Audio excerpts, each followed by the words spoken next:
Good morning po. Hello. Hello po. Ano pong concern po natin sa hair po natin, ma'am? Gusto ko sana ng haircut.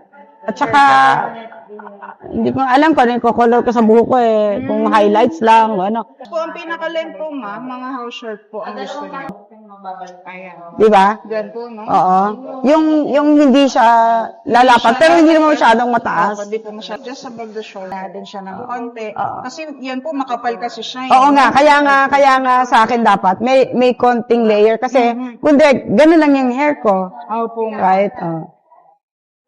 Tapos po sa hair color po natin, ma'am. What do you suggest? Kailan po kayo last na nagpa-light po, ma'am? Siguro 1 month na, more than a month. Mga More than a month na din. Mas maganda light po talaga Oo. siya. So, you're the pro, mag-suggest ka sa akin. I suggest po, ma'am, yun nga po, mas lighter shades po, ma'am.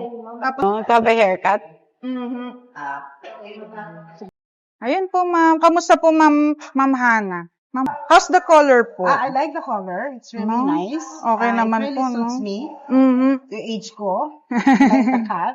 Opo. Not too loud po siya, no? Sakto lang po. Pero, sakto lang. nilagyan natin siya ng bob para hindi po siya yung flat na flat lang. Ayun po, ma'am. I-maintain nyo lang po, ma'am, ng treatment po yung fora po namin, ma'am. Lagay po siya bago po kayo magsuklay. And bago po kayo mag-blower. Right after. Ma'am, thank you po.